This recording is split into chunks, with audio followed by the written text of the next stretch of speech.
Welcome to my channel My Dreamy Drama Land. Story name Rebirth of Young Master.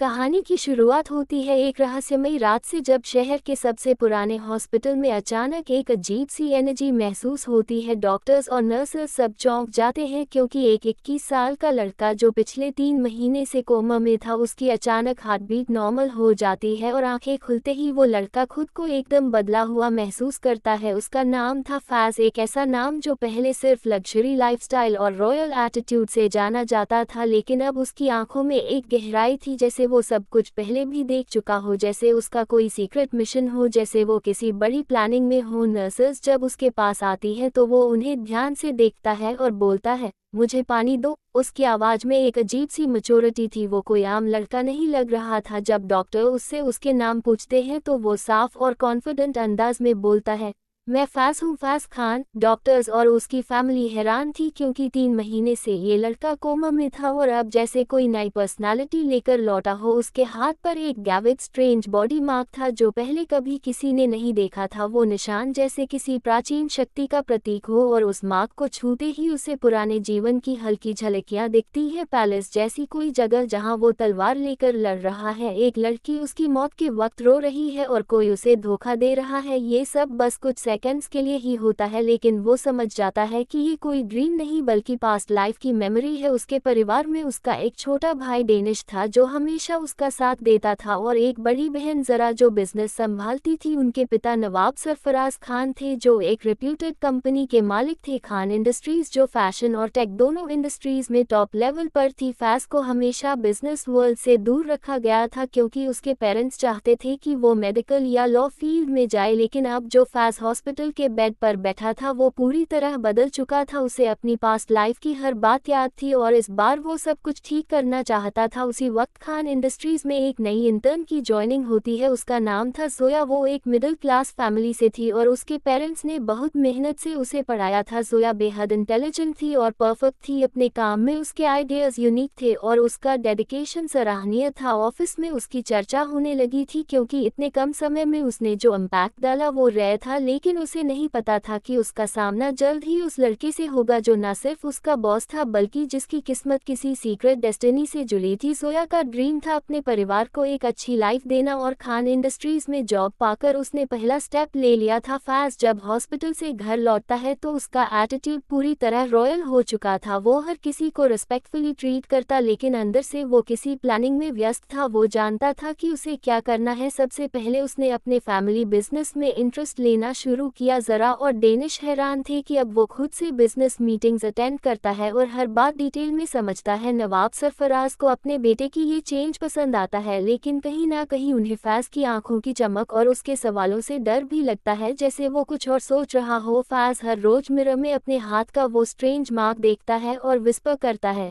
I know I was killed but this time I will find the truth. धीरे धीरे वो अपने पुराने palace की memories recall करता है जहां उसे अपने ही किसी खास ने बट्रे किया था और अब उसी बट्रेल को वो इस नए जन्म में ढूंढने निकल पड़ा था। फैज और जोया की पहली मुलाकात एक प्रेजेंटेशन के दौरान होती है जब फैज अचानक ऑफिस पहुंचता है और जोया की प्रोजेक्ट को सुनकर इम्प्रेस हो जाता है। उसकी आंखों में वो प्योरिटी देखता है जो उसे अपनी पास्ट लाइफ की एक लड़की की याद दिलाती है जो उसकी सबसे बड़ी स्ट्रेंथ थी। जोया फैज को देखकर थोड़ा नर्वस होती है, लेकिन उसका कॉन्फिडेंस उसे बाकी इंटर्न से अलग बनाता है। फैज उसे सीक्रेटली ऑब्जर्व करता है और एक दिन उससे पूछता है, तुम इतनी मेहनत क्यों करती हो? जोया जवाब देती है, क्योंकि मेरे पेरेंट्स ने मेरे लिए बहुत कुछ सैक्रिफाइस किया है, अब मेरी बारी है। ये सुनकर फैज का दिल पिघलता है क्योंकि उसके अंदर एक नई भावना जन्म लेती है, शायद कैर की, शायद लव की, लेकिन वो जानता है कि अभी उसके पास इमोशंस के लिए वक्त नहीं क्योंकि उसे अपने पुराने दुश्मनों को पहचानना है। उसके अंदर अब 2 जिंदगी जी रही है, एक जिसमें वो खान फैमिली का यंग मास्टर है और दूसरी जिसमें वो एक वॉरियर था जो पैलेस में अपने लोगों के लिए लड़ा था। उसके ड्रीम्स में बार बार एक मास्क पर्सन आता है जो कहता है, You were betrayed by your blood. Remember before it's too late. Faiz समझ जाता है कि उसका दुश्मन उसके बहुत करीब है और शायद उसका कोई अपना ही उसे फिर से हार्म कर सकता है। तभी वो अपने आसपास के लोगों पर नज़र रखना शुरू करता है। वो ज़रा की कुछ एक्टिविटीज़ को सस्पिशियस मानता है क्योंकि कुछ डील्स जो कंपनी ने की थी उनमें कुछ इरेगुलरिटीज़ थी। दूसरी तरफ जोया अब उसके साथ प्रोजेक्ट्स पर डायरेक्टली काम करने लगती है और दोनों के बीच एक साइलेंट बॉन्ड बनने लगता है। जोया उसकी नेचर से पहले डरती थी, लेकिन अब उसे महसूस होता है कि फैज के अंदर कोई डीप पेन है जो वो किसी से शेयर नहीं करता। एक दिन जब जोया को ऑफिस से देर हो जाती है तो फैज खुद उसे छोड़ने जाता है और रास्ते में जोया पूछती है, आप हमेशा इतने चुप क्यों रहते हैं?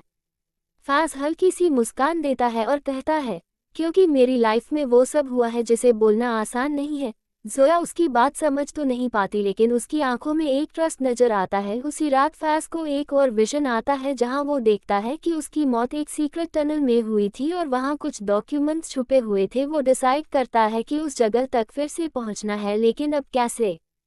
तभी उसे पता चलता है कि उसके पैलेस की जगह अब एक पुराने फोर्ट की जगह पर बनी म्यूजियम है और वो वहां जाने की परमिशन लेता है। वो सीक्रेटली उस जगह जाता है जहां उसकी आत्मा को किसी ने मारा था। वहां उसे एक पुराना ब्रेसलेट मिलता है जिस पर वही सिंबल बना होता है जो उसके हाथ पर मार्क के रूप में है। अब उसे पूरा यकीन हो जाता है कि उसका रीबर्थ हुआ है और उसकी मिशन इनकम्प्लीट है। तभी वो एक लेटर भी खोजता है जिसमें लिखा होता है, if you are reading this it means you came back. वो समझ जाता है कि कोई और जानता था कि उसका रीबर्थ होगा और ये प्लानिंग बहुत एडवांस थी। अब उसका लक्ष्य है उस मास्क पर्सन की आइडेंटिटी जानना और अपने परिवार को उस बट्रेयल से बचाना। साथ ही उसे अब जोया के लिए भी एक स्ट्रेंज प्रोटेक्टिवनेस महसूस होने लगती है, जैसे उसकी ज़िंदगी उससे जुड़ी हो, जैसे उसका पेन उसकी डेस्टिनी का हिस्सा हो। जोया की फैमिली में उसकी एक छोटी बहन थी जो ऑफन बीमार रहती थी और उसी के इलाज के लिए वो मेहनत कर रही थी। जब फैज को ये सब पता चलता है तो वो बिना बताए सीक्रेटली उसकी बहन का इलाज टॉप हॉस्पिटल में शुरू करवाता है। लेकिन जोया को जब पता चलता है तो वो फैज से नाराज होती है, आपने ये सब क्यों किया?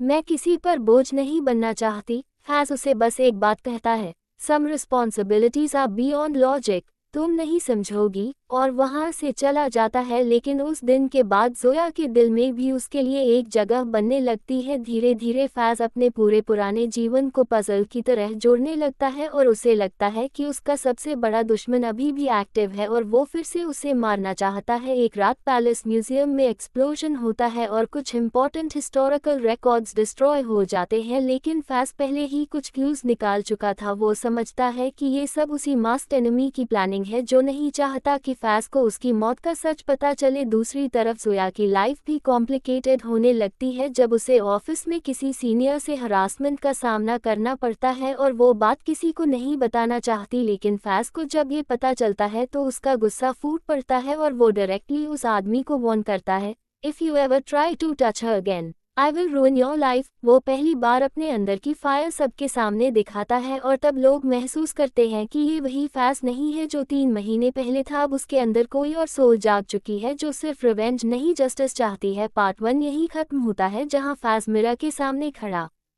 होकर अपने आप से कहता है, this time I won't die, this time I will finish what I started, because this is not just rebirth, this is the rise of a young master.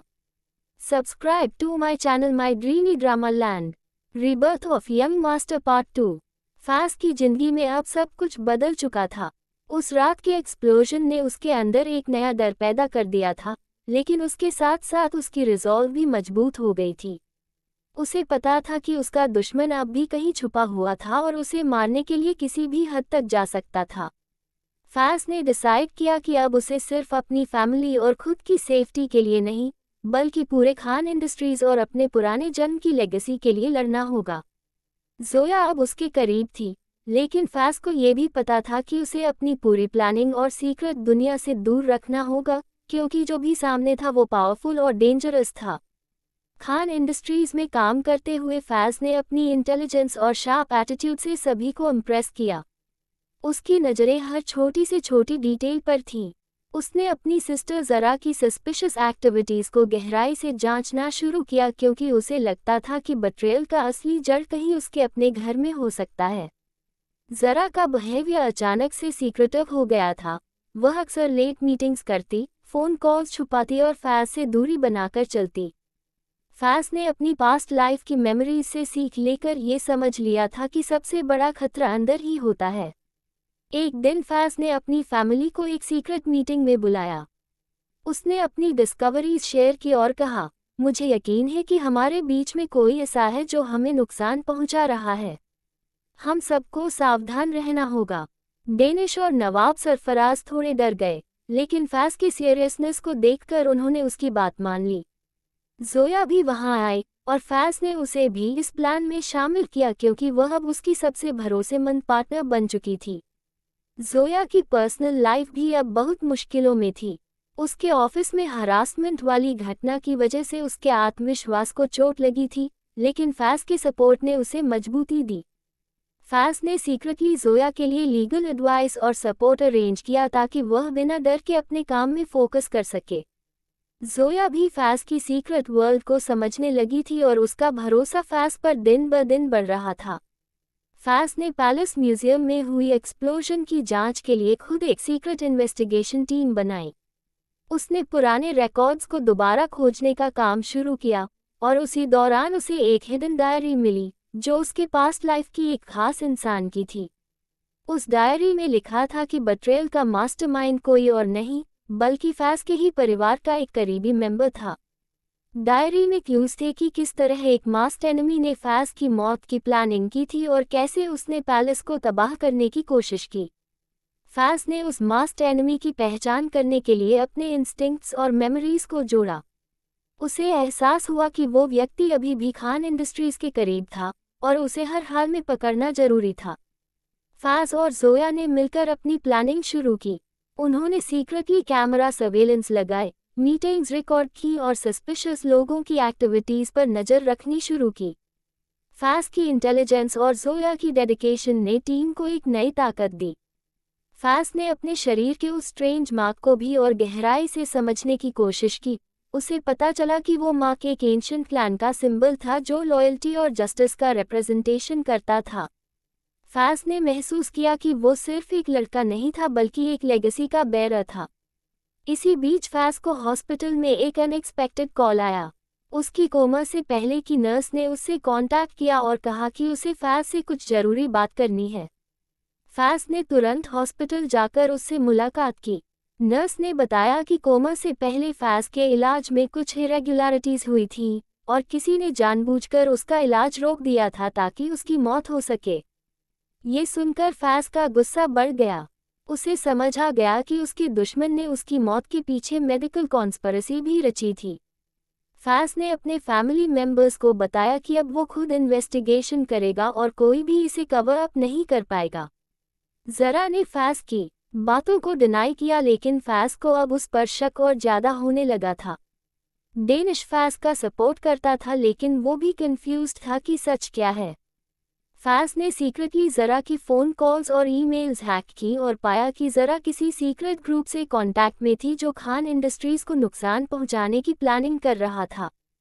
Faiz और जोया की रिलेशनशिप भी अब एक नए मोड़ पर आ गई थी। दोनों ने डिसाइड किया कि ऑफिस के बाहर भी एक दूसरे का सपोर्ट बनेंगे। फैज ने जोया को अपनी पास्ट लाइफ की सारी सच्चाई बताई और बताया कि क्यों वो इतना अलग बिहेव करता है। जोया को थोड़ा शॉक लगा, लेकिन उसने फैज को समझा और प्रॉमिस किया कि वो हमेशा उसके साथ रहेगी। एक दिन फैज ने जरा से सीधे कॉन्फ्रंटेशन किया। उसने जरा से पूछा, तुम्हारा सीक्रेट क्या है? क्यों तुम हमारी फैमिली को धोखा दे रही हो?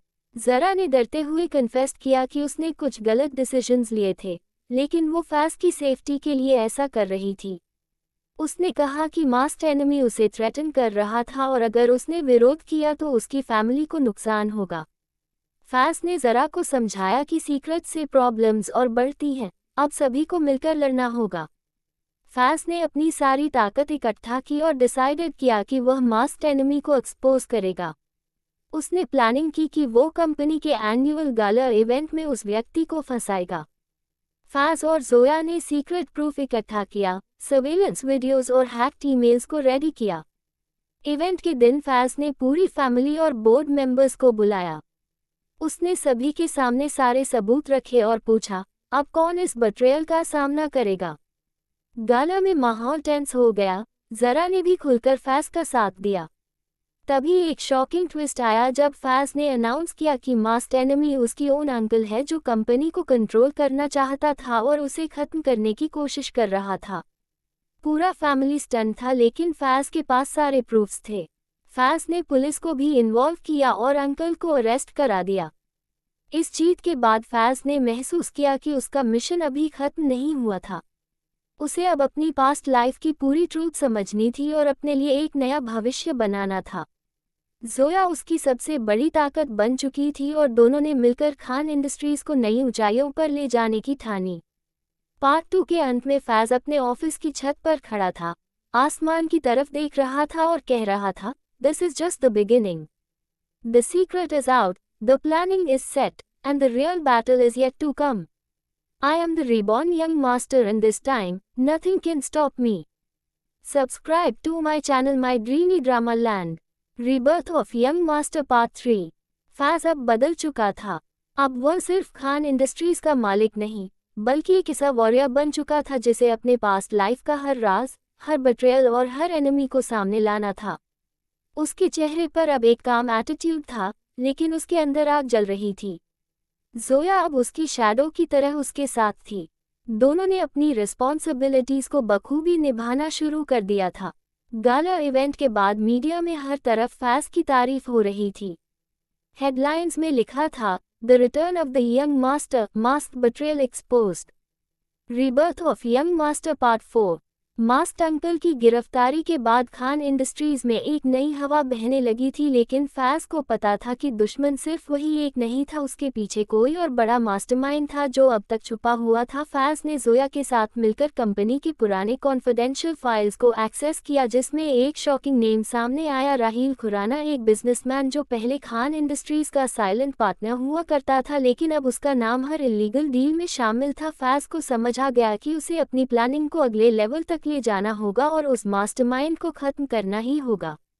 जोया ने फैज के लिए एक सीक्रेट रिपोर्ट तैयार की जिसमें राहील के पास्ट डील्स, फॉरेन कनेक्शंस और हिडन कंपनीज की डिटेल थी। फैज ने ये सब नवाब सरफराज और डेनिश को दिखाया। नवाब सरफराज ने कहा, "इस बार जो तुम कर रहे हो बेटा, वह सिर्फ एक लड़ाई नहीं है, यह एक युद्ध है अपने खून और विरासत को बचाने का।" फैज ने जवाब दिया, "मैं तैयार हूँ अब्बू, ये मेरा मिशन है और मैं पीछे नहीं हटूंगा।"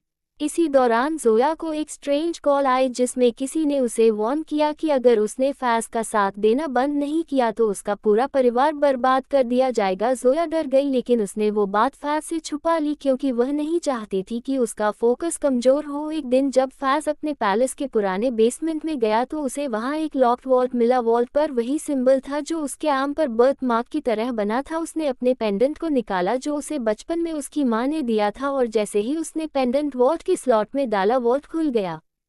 वॉल्ट के अंदर उसे एक पुरानी किताब मिली जिसमें उसके एंसेस्टर्स की हिस्ट्री और एक प्रोफेसी लिखी थी। किताब में लिखा था, "जब बिट्रेयल चारों ओर होगा तब एक नया यंग मास्टर जन्म लेगा जिसके हाथों में जस्टिस की ताकत होगी और वह अपने खून के दुश्मनों को खत्म करेगा।" फैज की आंखों में आंसू थे। उसे पहली बार लगा कि उसका जन्म सिर्फ एक बिजनेसमैन बनने के लिए नहीं हुआ था, बल्कि एक लेगेसी को पूरा करने के लिए हुआ था। जोया अब पूरी तरह फैज के साथ थी। दोनों ने राहील को एक्सपोज करने की तैयारी शुरू कर दी। उन्होंने एक डिजिटल ट्रैप सेट किया और राहील के सारे ब्लैक ट्रांजैक्शंस को ट्रेस किया। फैज ने सीक्रेटली राहील को एक मीटिंग के लिए बुलाया और कहा, "तुम्हारा वक्त खत्म हो चुका है, तुमने जो मेरे परिवार के साथ किया अब उसका हिसाब देना पड़ेगा।" राहील ने हंसते हुए कहा, "तुम समझते क्या हो, अपने आप को यंग मास्टर बनने से कोई खुदा नहीं बन जाता, तुम मेरे लेवल तक नहीं पहुंच सकते।" लेकिन फैज ने काम रहते हुए कहा, "मैं खुदा बनने नहीं आया राहील, मैं तुम्हारा अंत लिखने आया हूँ।" अगले ही दिन पुलिस और मीडिया दोनों खान इंडस्ट्रीज में पहुंचे। फैज ने सबूतों के साथ प्रेस कॉन्फ्रेंस रखी और सबके सामने राहील के क्राइम्स को रिवील किया। जोया ने बैकग्राउंड में सारी टेक्निकल प्रेजेंटेशन तैयार की थी जिससे कोई लूपहोल न बचे। राहील को अरेस्ट कर लिया गया, लेकिन जाते जाते उसने कहा, "यह अभी खत्म नहीं हुआ फैज, तुम्हारा सबसे बड़ा दुश्मन अभी जिंदा है जो तुम्हारी जान लेगा और तुम्हारे खून की आखिरी बूंद तक पीछा करेगा।" फैज़ को उस बात ने हिला दिया क्योंकि अगर राहील मास्टरमाइंड नहीं था तो असली दुश्मन कौन था। उसने अपने पैलेस के मेडिटेशन रूम में जाकर अपनी मेमोरीज को रिकॉल किया और देखा कि उसके पास्ट लाइफ में भी एक ऐसा ही एनिमी था जिसे वह कभी नहीं पहचान पाया और शायद वही अब भी जिंदा है और सब कंट्रोल कर रहा है। फैज़ ने खुद से कहा, अब वक्त आ गया है हर सीक्रेट को खोलने का और हर डर को मिटाने का। जोया ने फैज़ को एक और शॉकिंग रिपोर्ट दी जिसमें लिखा था कि खान इंडस्ट्रीज के एक current board member secretly foreign mafia से जुड़ा है और वही फैज़ की लाइफ को टारगेट कर रहा है। फैज़ ने सारी बोर्ड को पैलेस में बुलाया और कहा, अब मैं ट्रस्ट नहीं करता, अब मैं प्रूफ पर भरोसा करता हूं और प्रूफ कहता है कि हमारे बीच में एक गद्दार है। बोर्ड मेंबर्स चौंक गए और सबने एक दूसरे पर शक करना शुरू कर दिया। जोया ने लाइव फुटेज प्ले की जिसमें एक मेंबर मिस्टर शान विदेशी माफिया से मीटिंग करता दिखा। सब कुछ साफ था। फैज़ ने शान को देखा और कहा, तुमने मुझे मारने की कोशिश की, तुमने मेरी कंपनी को गिराने की कोशिश की और तुमने मेरी फैमिली को तोड़ने की कोशिश की, लेकिन तुम भूल गए मैं वो फैज़ नहीं जो तुमने मारा था। मैं वो फैज़ हूँ जो दोबारा जन्म लेकर तुम्हें खत्म करने आया है। शान को भी गिरफ्तार कर लिया गया लेकिन जाते हुए उसने कहा, अब टू लेट हो चुका है, उस शख्स को तुम जानते तक नहीं जिसने तुम्हें मारा था। उद्धरण चिन्ह। Subscribe to my channel my dreamy drama land. Rebirth of young master part 5। Faiz अब तक कई बड़े सीक्रेट्स को खोल चुका था लेकिन असली मास्टरमाइंड अब भी पर्दे के पीछे था। राहील और शान जैसे लोग सिर्फ उसके हाथ थे, असली दिमाग कोई और था जिसकी पहचान करना अब फैज़ की सबसे बड़ी प्रायोरिटी थी। जोया ने फैज़ को बताया कि खान फैमिली की पुरानी प्रॉपर्टीज में एक बंद पैलेस है जिसे दशकों से किसी ने नहीं खोला, वह शायद उस मास्टरमाइंड से जुड़ा हो सकता है। फैज़ ने तुरंत प्लानिंग शुरू की और उस जगह जाने का फैसला लिया। पैलेस एक पहाड़ी इलाके में था, चारों तरफ जंगल और सन्नाटा, रास्ता सुनसान था लेकिन फैज़ का डिटर्मिनेशन उससे कहीं ज्यादा मजबूत था। जोया भी उसके साथ थी। दोनों ने पैलेस के मेन गेट को खोला। वहां एक अजीब सी ठंडी हवा फैली हुई थी, अंदर सब धूल और खामोशी से भरा था जैसे वक्त वहीं रुक गया हो। अचानक जोया को एक पेंटिंग मिली जिसमें फैज़ जैसा दिखने वाला एक इंसान किसी दरबार में बैठा था और उसके सामने सभी लोग सिर झुकाए खड़े थे। पेंटिंग के नीचे लिखा था, young master Ayaan Khan the last air. Faiz की सांसें थम गई। उसका नाम पिछले जन्म में अयान था और यही नाम उसके सारे नाइटमेयर्स में भी आता था। पैलेस की दीवारों में कई सीक्रेट टनल्स थे। एक टनल में उन्हें एक मेटालिक दूर मिला जिस पर वही सिंबल था जो फैज़ के आर्म पर बर्थमार्क के रूप में था। फैज़ ने दरवाजा खोला तो अंदर एक पुरानी चेंबर थी जिसमें कई हैंडरिटन स्क्रोल्स और बुक्स रखे थे। स्क्रोल्स में लिखा था कि अयान को उसके ही ट्रस्टेड एडवाइजर ने धोखा देकर मरवा दिया था। एडवाइजर का नाम था असफर और वो अयान के सबसे करीब था। फैज़ को समझ आ गया कि असफर ही उसका असली दुश्मन है और अगर वह आज भी जिंदा है तो किसी न किसी आइडेंटिटी में उसे अब भी खत्म करने की कोशिश कर रहा है। पैलेस के रिकॉर्ड्स में असफर की आखिरी नोन आइडेंटिटी एक नई नेम में दिखी, आसिम कुरैशी, और वह अब एक ग्लोबल बिजनेस टाइकून बन चुका है जिसका नाम मीडिया और पॉलिटिक्स दोनों में एक्टिव है। फैज़ ने कहा, finally the real face is out, the game begins now.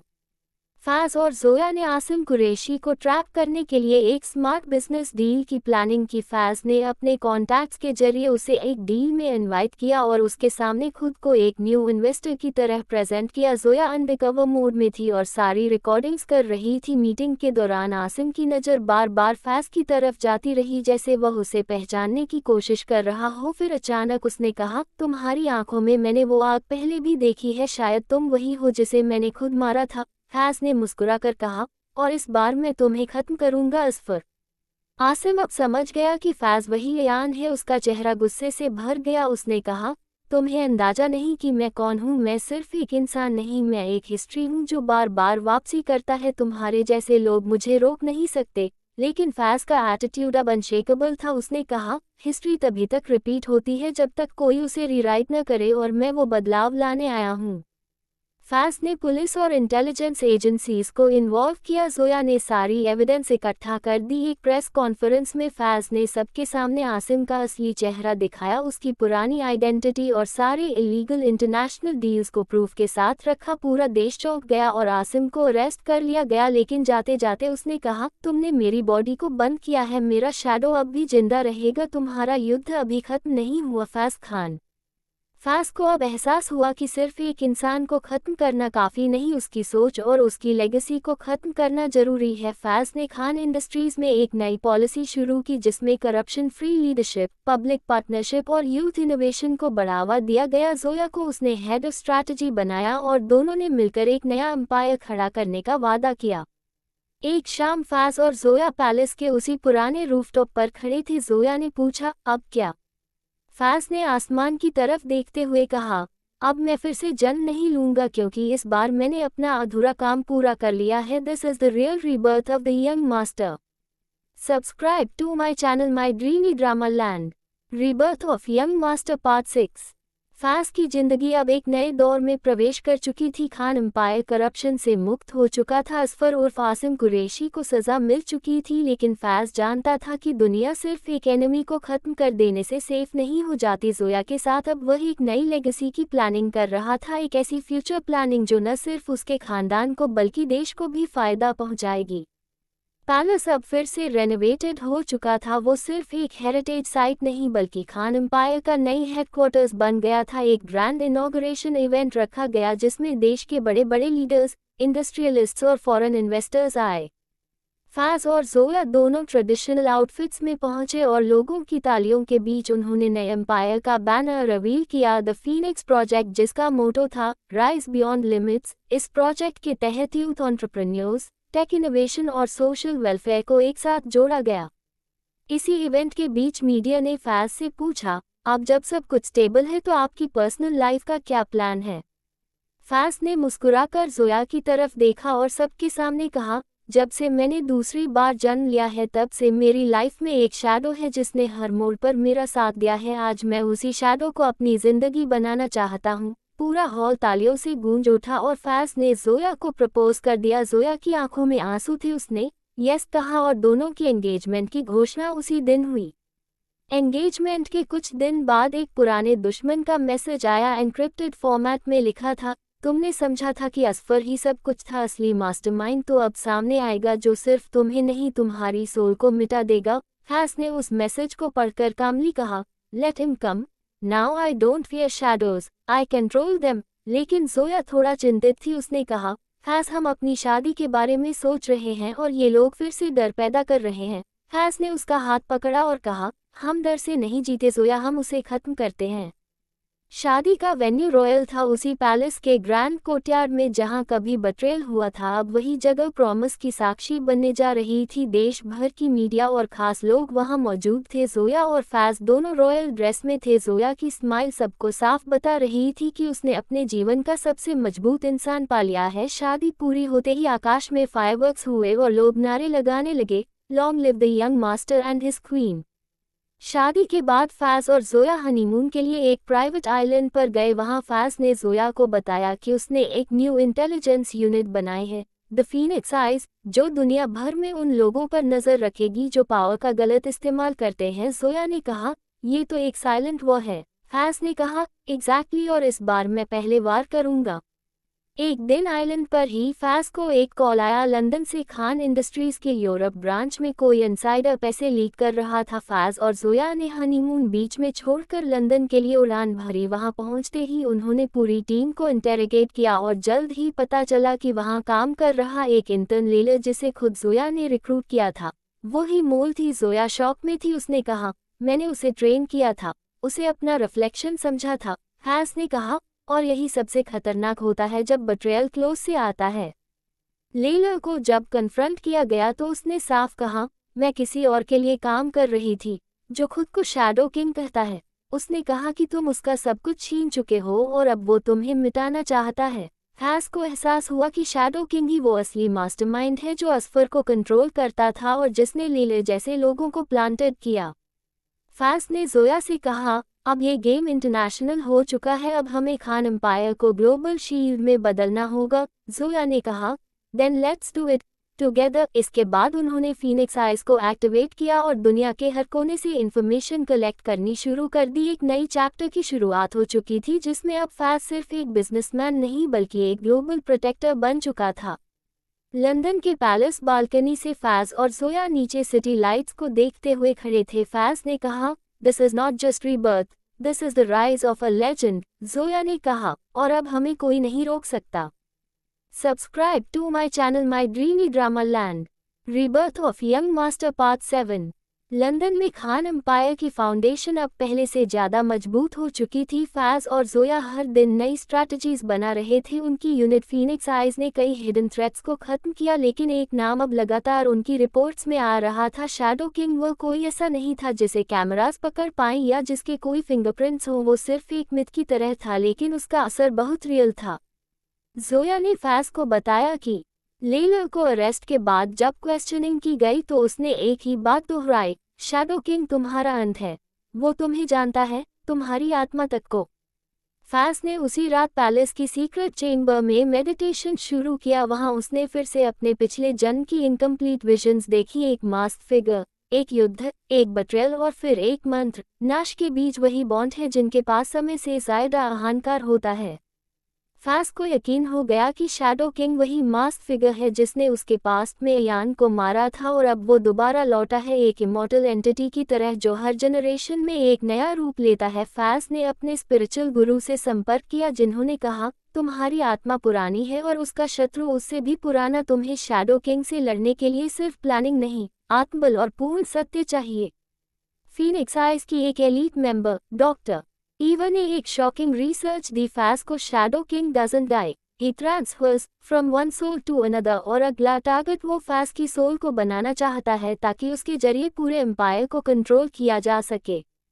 Faiz ने अपने पुराने एनिमीज की प्रोफाइल्स फिर से खंगाली और कुछ पैटर्न्स मिल गए। राहील, शान, आसिम, लेलर, सभी एक खास मोमेंट पर सेम सिंबल यूज करते थे, एक inverted crescent with a red dot. Doctor Eva ने बताया, ये सिंबल एक एंशिएंट कल्ट से जुड़ा है जिसका नाम था द ब्लैक फ्लेम, और शैडो किंग उसी कल्ट का अटर्नल मास्टर है।